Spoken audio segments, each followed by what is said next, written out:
దేవాది దేవుని కృపను బట్టి మరి ఒక పర్యాయం యూట్యూబ్ ద్వారా మిమ్మల్ని కలుసుకునేదానికి దేవుడిచ్చిన అవకాశాన్ని బట్టి దేవాది దేవునికి కృతజ్ఞతలు చెల్లిస్తున్నాం. మీరందరూ కూడా యూట్యూబ్ దగ్గరికి వచ్చి దేవుని వాక్యాన్ని వినండి.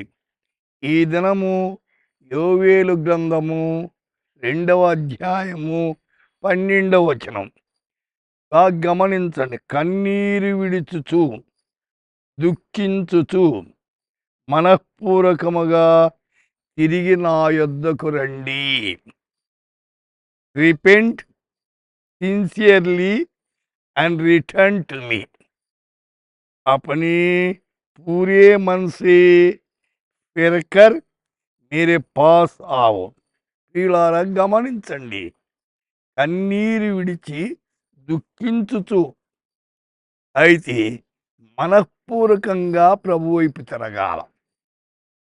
అప్పుడు మన జీవితాలు ధన్యకరంగా ఉంటాయి. ఎందుచేతనంటే మన విచారము, మన దుఃఖము, మన కన్నీటిని తీసివేసేవాడు ఆయనే. అనేక సార్లు మీ జీవితాల్లో భయంకరమైన కన్నీరు కారుస్తుంటారు, దుఃఖాన్ని భరించలేకపోతుంటారు.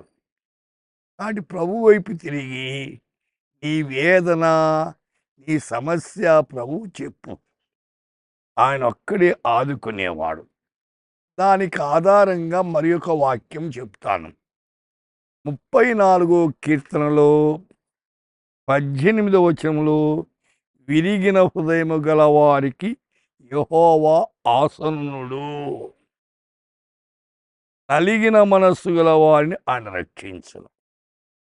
దేవునికి కావలసింది విరిగి నలిగిన హృదయం. గర్విష్ఠులు దేవునికి ఇష్టం లేదు.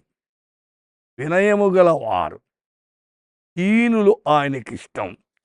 అందుచేతని యెషయా గ్రంథములో 57వ అధ్యాయములో వినయము గలవారి యొద్దను దీన మనస్సు గలవారి యొద్దను నివసిస్తున్నా. దేవుడు ఎక్కడుంటాడంట? ఎవరైతే వినయము కలిగి దీనత్వము కలిగి ఉంటారో వారికి దగ్గరగా ఉంటాడంట. ఈ దినమంతా దేవుడు మీకు దగ్గరగా ఉండాలని ఆశిస్తున్నారా? అయితే వినయము కలిగి జీవించండి. దేవుని దగ్గరికి రండి. ఈ కష్టాలు, మీ బాధలు, ఈ ఇరుకులు, ఇబ్బందులు అన్నీ తీసివేసేవాడు ఆయన. మీ కొరకు మేము ప్రార్థన చేస్తాం, ప్రార్థిస్తాం. పరిశుద్ధుడా, ఎంతమంది అయితే ఈ దినం వింటున్నారో వాళ్ళ కష్టాలేమిటో, వాళ్ళ బాధలేమిటో, వాళ్ళ సమస్యలేమిటో మీరే కనికరించి కృప చూపించమని, ఆదరించి బలపరచమని, వాళ్ళ సహాయకరం నడిపించమని యేసు నామమున ప్రార్థిస్తున్నాము తండ్రి. ఆమేన్.